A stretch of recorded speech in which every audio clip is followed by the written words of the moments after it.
Hello student, you are welcome on my YouTube channel. After a long time we are here. अभी तक हमने बात की थी गोस थ्योरम क्या होती है, उसकी एप्लीकेशन पढ़ी थी, उसके बारे में पढ़ा था। आज हम गोस थ्योरम की जो पहली एप्लीकेशन है उसको डिस्कस करने जा रहे हैं और वो है electric field due to an infinitely long uniform charge wire. ये कहता है कि हमारे पास मान लो कि एक चार्ज्ड वायर है, इनफाइनाइट लेंथ की है, इन्फिनिटी तक जा रही है और इसके ऊपर यूनिफॉर्मली चार्ज डिस्ट्रीब्यूटेड है। जो भी चार्ज हमने मान लो पॉजिटिव चार्ज या नेगेटिव चार्ज जो भी दिया हुआ है ये यूनिफॉर्मली डिस्ट्रीब्यूटेड है। हमें क्या करना है, इस यूनिफॉर्मली चार्ज्ड वायर की वजह से किसी भी एक पॉइंट के ऊपर आर डिस्टेंस के ऊपर क्या करना है, इलेक्ट्रिक फील्ड कैलकुलेट करना है। अब देखो वायर है, सबसे पहले हम ये देखेंगे कौन सी डेंसिटी है। तीन टाइप की डेंसिटी पड़ी थी, linear charge density, surface charge density, volume charge. तो वायर है तो हमें पता है कि ये जो चार्ज देंगे क्या वायर की लेंथ के लोग चार्ज दिया होगा, तो इसीलिए यहाँ पे जो डेंसिटी होगी उसको लैम्डा से डिनोट करेंगे और वो कौन सी डेंसिटी कहलाएगी, linear charge density. Linear charge density होती है charge per unit length, wire के 1 मीटर में 1 सेंटीमीटर में 1 यूनिट के अंदर कितना चार्ज दिया गया उसको लीनियर चार्ज डेंसिटी बोलते हैं। अब हमने मान लिया कि हमें जो इलेक्ट्रिक फील्ड निकालना इस वायर से, ये कोई पॉइंट पी है एट ए डिस्टेंस आर, यहाँ पे we have to calculate electric field. अब सबसे पहली जो चीज माइंड में आती है, गोस थ्योरम की एप्लीकेशन पढ़ रहे हैं तो उसके लिए हमें क्लोज्ड पाथ की जरूरत है। अगर बताया था जब हम गोस थ्योरम की बात कर रहे थे, पॉइंट चार्ज है तो जो गॉसियन सरफेस बनाएंगे स्फेरिकल, लीनियर चार्ज है तो कैसा बनेगा, सिलेंड्रिकल, वायर है तो एक लीनियर चार्ज है तो हमने एक इमेजिनरी गॉसियन सरफेस मान लिया। ये एक इमेजिनरी गॉसियन सरफेस है, इमेजिन कर लिया हमने, जिसकी लेंथ हमने L मान ली। ठीक है, R डिस्टेंस पे निकालना तो इसकी रेडियस R हो जाएगी। इमेजिनरी गॉसियन सरफेस हमने कर लिया, गॉस थ्योरम अप्लाई करनी है। अब यहां से देखें तो मैंने बताया था ये 3D सरफेस है, 3D सरफेस है तो जो एरिया वेक्टर होता है वो perpendicular to the surface outward. इस पॉइंट के ऊपर अगर मैं एरिया वेक्टर देखना चाहूँ तो क्या वो एरिया वेक्टर बाहर की तरफ आएगा, यस और नो। अगर किसी को बच्चे को पता नहीं कि एरिया वेक्टर कैसे लेते हैं तो वो मेरे जो लास्ट लेक्चर है उनको वो रिपीट करके देखें, फिर इसी में आए, क्योंकि जब तक गोस थ्योरम समझ में नहीं आएगी ये समझ में नहीं आएगा। पॉजिटिव चार्ज है तो क्या इलेक्ट्रिक फील्ड है वो बाहर की तरफ होता है तो इलेक्ट्रिक फील्ड बाहर की तरफ आ जाएगा।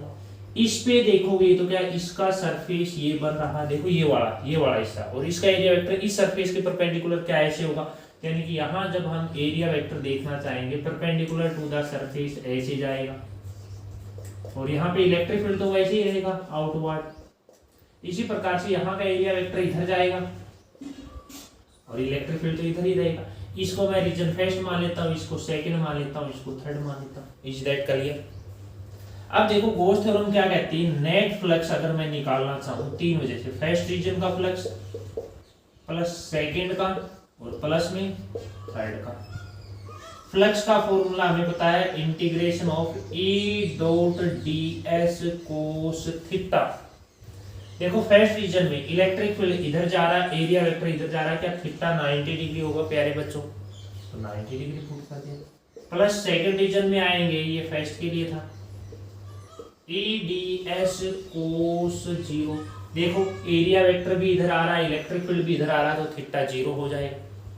इसी प्रकार से थर्ड रीजन में पहुंचेंगे, ई डी एस कोस 90, क्या ये 90 डिग्री हो जाएगा। कोस 90 की वैल्यू सभी को पता है, इसका मतलब ये भी 0 होगा और ये भी क्या होगा, 0। तो नेट फ्लक्स जो आएगा यहाँ पे वो आ जाएगा ई को डी एस कोस 0 की वैल्यू 1 होती। फाई का फॉर्मूला पता है, गोस थ्योरम ये कहती है फाई नाइट इक्वल टू क्या होता है, क्यू इनसाइड अपॉन में एप्सिलॉन नॉट, ई कांस्टेंट है, डीएस का क्या कर दो इंटीग्रेशन। डीएस का मतलब इसका क्राउड सरफेस एरिया और सिलेंडर का क्राउड सरफेस एरिया हमें पता क्या होता है 2 पाई आर एच, एच होती है लेंथ ऑफ सिलेंडर जो कि कितनी है एल। यहां तक आया समझ में?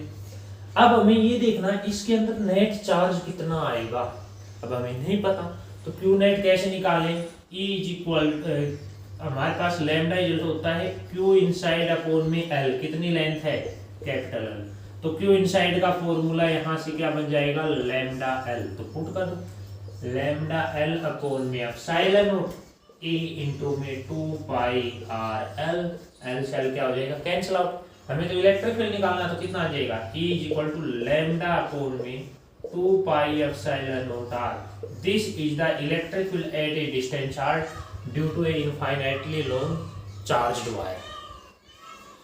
देखो क्या जो इलेक्ट्रिक फील्ड है वो इनवर्सली प्रोपोर्शनल है r के, तो इसका ग्राफ बनाना चाहोगे E और R के बीच का, कुछ ऐसा ग्राफ है।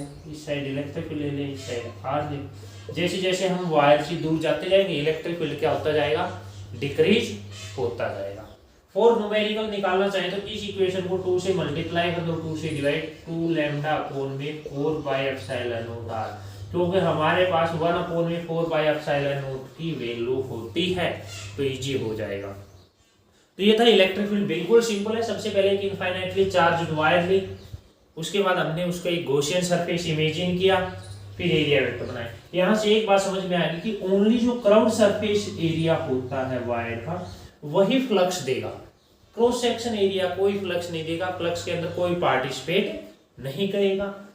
उसके बाद हमने गॉस थ्योरम अप्लाई की, फर्स्ट और थर्ड रीजन का इलेक्ट्रिक फ्लक्स 0 हो जाएगा, सेकंड की वजह से हमने निकाला इलेक्ट्रिक फील्ड प्रत्येक पॉइंट पे सेम रहेगा। बताया गॉसियन सरफेस के प्रत्येक पॉइंट पे इलेक्ट्रिक फील्ड कांस्टेंट रहता है। इसका कर्व्ड सरफेस एरिया सिलेंडर है 2πr, h की जगह लेंथ कितनी मानी है l, क्योंकि वैल्यू हमने पुट की। आया समझ में? चलो नेक्स्ट टॉपिक की तरफ चलते हैं।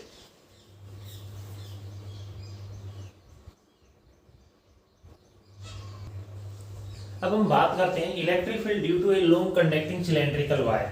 अभी सिंपल वायर की बात की थी, यहाँ पे सिलेंड्रिकल वायर होती है, और सिलेंड्रिकल वायर में क्या होगा, वो होलो हो सकती है, सॉलिड हो सकती है, उसके इनसाइड भी इलेक्ट्रिक फील्ड हमें निकाल के दिखाना पड़ेगा और आउटसाइड भी निकालना पड़ेगा। पहले वाले केस में ऐसा कुछ नहीं था, सिंपल वायर दी थी।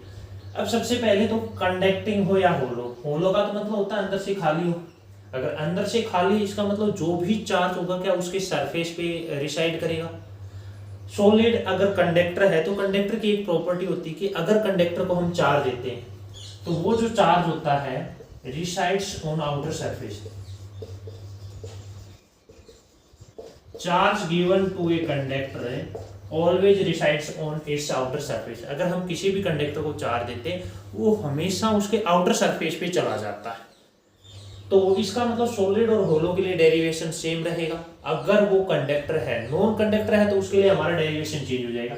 तो सबसे पहले हमने एक ये सिलेंड्रिकल वायर ली, इस सिलेंड्रिकल वायर की कुछ रेडियस हो गया, अगर सिलेंडर है तो वो हमने r मान ली, इनफाइनाइट लेंथ की है।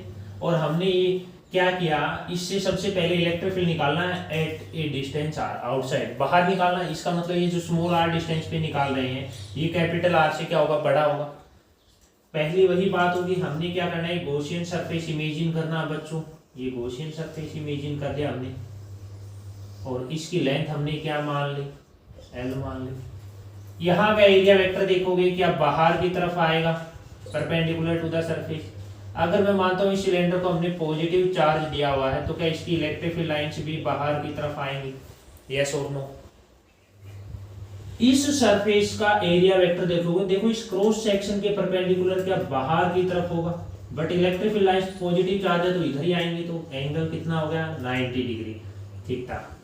यहाँ पे थीटा 0। इसी प्रकार से यहाँ देखोगे इसका एरिया वेक्टर इस क्रॉस सेक्शन के परपेंडिकुलर नीचे की तरफ होगा और इलेक्ट्रिक फील्ड इधर ही होगा, तो थीटा क्या होगा, 90 डिग्री। वही फर्स्ट रीजन, सेकंड रीजन और थर्ड रीजन। फ्लक्स निकालेंगे, फाई इक्वल टू वही आएगा, φ1 प्लस φ2 प्लस φ3। फाई का फॉर्मूला आता है Q इनसाइड अपॉन में एप्सिलॉन नॉट। पहले में करोगे तो ये बनेगा E ds cos 90। First region में इलेक्ट्रिक फील्ड का देखो एरिया वेक्टर और इलेक्ट्रिक फील्ड के बीच का एंगल 90 डिग्री, प्लस सेकंड में आओगे तो एंगल 0 हो गया, और थर्ड में आओगे वापस से एंगल क्या हो गया, 90 डिग्री। cos 90 की वैल्यू 0 होती है, सेम डेरिवेशन रिपीट होगा। अब देखो सबसे अच्छी बात, पहले में वायर थी, यहाँ सिलेंड्रिकल वायर है, इसका मतलब वो इस बार जो डेंसिटी लेंगे हम, वो कौन सी डेंसिटी होगी, सरफेस चार्ज डेंसिटी। कौन सी डेंसिटी होगी, सरफेस चार्ज डेंसिटी, यानी कि जो भी चार्ज देंगे वो उसके सरफेस पे इंसाइड करेगा। मान लेते हैं टोटल चार्ज क्यू है, इसका सरफेस एरिया कितना होगा, 2πr, r radius of cylinder capital R into में L, मान लेते हैं इसकी लेंथ L है, तो क्या सरफेस एरिया आएगा 2πrl। तो क्यू इनसाइड की वैल्यू यहाँ से निकालेंगे तो क्यू इनसाइड बच्चों कितना आ जाएगा, सिग्मा इंटू में 2πr_l। पहले वाले और इस वाले यही डिफरेंस है, पहले में एक वायर थी, इस बार सिलेंड्रिकल वायर है, इसका मतलब जो चार्ज देंगे वो उसके सरफेस पे आएगा, तो इसलिए हम चार्ज निकालने के लिए सरफेस चार्ज डेंसिटी यूज करेंगे। क्यू इनसाइड की वैल्यू पुट कर दो, सिग्मा इंटू में 2πr_l अपॉन में एप्सिलॉन नॉट, ई कांस्टेंट है, इंटू में इंटीग्रेशन ऑफ ds का इंटीग्रेशन कर दो भी, तो यहां से करेंगे तो क्या आ जाएगा, सिग्मा इंटू में 2πr_l अपॉन में एप्सिलॉन नॉट, ई इंटू में इसका एरिया लोगे तो कितना आ जाएगा 2πr_l। अब देखो हमें ये एरिया ले रहे हैं, तो जो रेडियस लेनी है क्या वो स्मॉल r लेना पड़ेगा बच्चों, इसमें ये देखो हमने चार्ज निकाल रहे हैं इस सरफेस पे सिलेंड्रिकल वायर के, तो इसलिए रेडियस ली सिलेंड्रिकल वायर की, यहाँ एरिया ले रहे हैं गॉसियन सरफेस का, तो हम रेडियस लेंगे गॉसियन सरफेस की स्मॉल r। अब देखो 2π से 2π कैंसिल आउट, l से l कैंसिल आउट, तो e का जो फॉर्मूला आएगा ये इधर आके डिवाइड में सिग्मा कैपिटल R अपॉन में epsilon not r। This is the electric field at a distance r due to cylindrical wire, जो सिलेंड्रिकल वायर है उससे r डिस्टेंस के ऊपर ये इलेक्ट्रिक फील्ड आ जाएगा। कोई डाउट यहाँ तक? सिंपल, पहले वाला डेरिवेशन रिपीट हुआ, सिर्फ सरफेस चार्ज डेंसिटी का ध्यान रखना था। ये तो कहाँ पे आया है, आउटसाइड। अब हम इसको कहीं नोट कर लेते हैं, चलो देखो करते हैं नोट, इसको मैं रख कर रहा हूँ इधर से।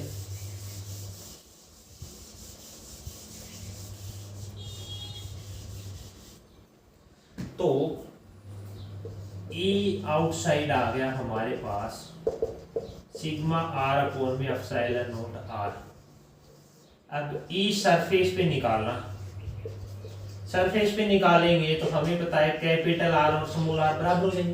भाई सरफेस पे निकाले, यहाँ पे निकाल रहे हैं तो इसके एक्सिस से डिस्टेंस स्मॉल r है वो उतनी ही होगी जितनी की सिलेंड्रिकल वायर की रेडियस है, तो ये फॉर्मूले में स्मॉल r की जगह कैपिटल R पुट कर दो, तो E आउटसाइड E सरफेस क्या बन जाएगा, सिग्मा r अपॉन में एप्सिलॉन नॉट, यहाँ भी r कितना आ जाएगा, सिग्मा अपॉन में एप्सिलॉन नॉट। ध्यान रखना कि सरफेस पे हमेशा इलेक्ट्रिक फील्ड होता है sigma upon epsilon not r होता है। अब आगे की बात करें हम, अब हमें निकालना है इनसाइड, सिलेंड्रिकल वायर के इनसाइड क्या हुआ, यानी कि small r is less than capital R। Wire के इनसाइड चले गए तो बच्चों पता है Q inside is equal to 0, ये बात पता है, या फिर E इनसाइड भी 0 डायरेक्ट बोल सकते हैं, हम पहले ही पढ़ चुके हैं। वही सिलेंड्रिकल वायर के इनसाइड तो कोई चार्ज होगा ही नहीं, क्योंकि ये कंडक्टर और इसकी प्रॉपर्टी जो भी चार्ज दिया जाएगा वो इसके आउटर सरफेस पे चला जाएगा। चार्ज 0 है तो इलेक्ट्रिक फील्ड भी क्या हो जाएगा, 0 हो जाएगा। तो आउटसाइड सिग्मा r अपॉन में एप्सिलॉन नॉट r, इनसाइड है सिग्मा एप्सिलॉन नॉट ये। तो अगर हम ग्राफ बनाना चाहें तो देखो इनसाइड तो 0 होगा, तो ये आ गया हमारे पास, इस साइड इलेक्ट्रिक फील्ड लिया है हमने, इस साइड रेडियस। जैसे जैसे दूर जाएंगे क्या इलेक्ट्रिक फील्ड डिक्रीज होता जा रहा है, तो ये तो आउटसाइड का ग्राफ, ये इनसाइड का, और ये सरफेस। इसका मतलब इलेक्ट्रिक फील्ड मैक्सिमम कहाँ होगा, मैक्सिमम की बात करें तो क्या सरफेस के ऊपर इलेक्ट्रिक फील्ड क्या रहेगा, मैक्सिमम रहेगा। यहां तक कोई दिक्कत? बिल्कुल सिंपल डेरिवेशन है, बिल्कुल इजी है। लेकिन अगर यहां आ जाए electric field due to a long insulating wire, cylindrical wire, इस बार सॉलिड और होलो नहीं है, इंसुलेटिंग सिलेंड्रिकल वायर है और वो भी सॉलिड है। अब देखो यहां पे कहानी क्या होगी उसको हम देखते हैं, चेक करते हैं। देखो बात करें electric field due to a long insulating cylindrical wire solid. देखो इंसुलेटिंग है तो कंडक्टिंग इंसुलेटिंग में यही डिफरेंस होता है, कंडक्टर को चाहे सॉलिड हो होलो जो भी चार्ज देंगे आउटर सरफेस पे आएगा, लेकिन इंसुलेटर है तो वो तो चार्ज फ्लो नहीं करता। इसका मतलब इंसुलेटर को जो भी चार्ज देंगे वो उसके इनसाइड रहेगा, आउटसाइड का डेरिवेशन वही रहेगा। आउटसाइड अगर हम इलेक्ट्रिक फील्ड यहाँ निकालेंगे सिग्मा r अपॉन में एप्सिलॉन नॉट r, क्या आउटसाइड के लिए वही आया था। सरफेस का भी सेम रहेगा, अगर सरफेस पे निकालना चाहोगे ई सरफेस वही आ जाएगा सिग्मा अपॉन में एप्सिलॉन नॉट। लेकिन बच्चा यहाँ कहानी चेंज होगी इनसाइड की, क्योंकि इस बार इनसाइड चार्ज होगा। तो मैं मान लेते हैं कि इनसाइड स्मॉल r डिस्टेंस पे निकाल रहे, तो एक गॉसियन सरफेस हम ड्रॉ कर ले स्मॉल r डिस्टेंस मान के, और इसकी लेंथ क्या मान लेते हैं l। भाई यही बताएगा जिस भी पॉइंट पे निकालना हो वहां एक गॉसियन सरफेस ड्रॉ कर लो। पॉजिटिव चार्ज है तो मान लेते हैं इलेक्ट्रिक फील्ड बाहर की तरफ जा रहा है, एरिया वेक्टर भी बाहर जाएगा। इस रीजन में एरिया वेक्टर इधर होगा, इस रीजन में एरिया वेक्टर इस साइड होगा। तो ये एंगल 90 डिग्री और ये भी क्या हो जाएगा। देखो वही फ्लक्स निकालोगे, फाई इक्वल टू क्या बनेगा ई डी एस। पहले वाले में 90 डिग्री एंगल बन रहा है बच्चा, देखो यहाँ दूसरे में एंगल 0 बन रहा है क्योंकि इलेक्ट्रिक फील्ड और एरिया वेक्टर सेम डायरेक्शन में, और तीसरे में फिर से एंगल कितना बन जाएगा 90। कोस 90 0 होता। देखो ये 90 ये 90 और ये 0। फाई का फॉर्मूला होता है क्यू इनसाइड अपॉन में एप्सिलॉन नॉट। ये ई सेम है, डीएस का इंटीग्रेशन करोगे तो देखो सब इसका जो एरिया लेंगे, जहां निकालना तो वही तो लेते हैं, यहां निकालना है तो इसका मतलब ये एरिया लेंगे, कितना आएगा 2 पाई आर एल। क्या हम यही एरिया लेंगे जहां पे हम निकालना चाहते हैं। गॉस थ्योरम ये कहती है फाई जो क्या आता है क्यू इनसाइड अपॉन एप्सिलॉन। अब देखो कहानी चेंज क्या हो रही है कि इसके इनसाइड भी चार्ज होगा, इनसाइड चार्ज होगा, इसका मतलब हमें वॉल्यूम चार्ज डेंसिटी लेनी पड़ेगी जिसको रो से डिनोट करते हैं, और वो होती है क्यू इनसाइड अपॉन में वॉल्यूम, कि इसके इनसाइड जो वॉल्यूम लेंगे। अब यहाँ पे हमें वॉल्यूम लेना पड़ेगा, तो यहाँ से बता सकते हो कि इसका जो वॉल्यूम होगा उसका फॉर्मूला क्या आएगा, volume pi r square l. क्या ही होगा, सिलेंडर का जो वॉल्यूम होता है पाई आर स्क्वायर एल। तो क्यू इनसाइड यहाँ से निकालोगे बच्चा लोग तो आएगा रो इंटू में पाई आर स्क्वायर एल। भाई कंप्लीट का वॉल्यूम मत लेना, हमें तो इस गॉसियन सरफेस के इनसाइड ही तो चार्ज चाहिए, तो इसलिए हम इसी का वॉल्यूम लेंगे। पुट करो यहाँ पे तो कितना आ जाएगा सिग्मा इंटू में पाई आर स्क्वायर एल अपॉन में epsilon not into E into में 2 पाई आर एल। पाई से पाई कैंसिल हो जाएगा, एक एल से एल, आर से आर, तो ई इक्वल कितना आ जाएगा भाई रो आर अपॉन में 2 एप्सिलॉन नॉट। तो क्या इनसाइड जो इलेक्ट्रिक फील्ड आ रहा है डायरेक्टली प्रोपोर्शनल है आर, यानी कि जैसे जैसे इसके एक्सिस से दूर आते जाएंगे इलेक्ट्रिक फील्ड बढ़ेगा। यानी कि एट सेंटर में बात करूं, सेंटर के ऊपर आर की वैल्यू 0 तो इलेक्ट्रिक फील्ड 0। सेंटर का मतलब इसके एक्सिस के ऊपर इलेक्ट्रिक फील्ड 0। जैसे जैसे बाहर आएंगे इलेक्ट्रिक फील्ड क्या होता जाएगा, इंक्रीज होता जाएगा। सरफेस पे मैक्सिमम, उससे बाहर जाएंगे इलेक्ट्रिक फील्ड क्या होता जाएगा, डिक्रीज होता जाएगा। इसके ग्राफ बड़े इंपॉर्टेंट हैं, कंपटीशन में भी पूछे जाते हैं। अगर हम इसके ग्राफ की बात करें तो देखो ग्राफ कैसे बनेगा इसका। इनसाइड मैंने कहा जैसे ही एक्सिस से सरफेस पे आएंगे इलेक्ट्रिक फील्ड बढ़ेगा, ये तो बन गया इनसाइड का डायरेक्टली प्रोपोर्शनल। सरफेस पे आते ही मैक्सिमम, ये स्मॉल आर बराबर कैपिटल, बाहर आएंगे फिर से डिक्रीज होना स्टार्ट हो जाएगा आउटसाइड। ये ग्राफ किसके लिए है, इंसुलेटिंग सिलेंड्रिकल वायर है, सॉलिड वायर है, उसके लिए क्या होगा ये ग्राफ एप्लीकेबल होगा। उसके बाद हम अगला जो लेक्चर आएगा उसमें सॉलिड स्पेयर, होलो स्पेयर, इंसुलेटिंग और कंडक्टिंग की बात करेंगे। तो यहाँ तक आपको रिवाइज करना है, बार बार देखना, कहीं कोई दिक्कत आ रही, प्रॉब्लम आ रही है तो उसको आप पूछ भी सकते हो, कमेंट के थ्रू मेरे को बता भी सकते हो। अपनी पढ़ाई करते रहिए, मन लगा के पढ़िए, और मैं आप लोगों को विश्वास दिलाता हूँ कि time to time every Sunday मैं कोशिश करूँगा कि एक वीडियो आप लोगों के लिए डालूँ। और अगर कहीं कोई दिक्कत, कोई प्रॉब्लम, कोई आपका सजेशन है, you can suggest me. Thank you.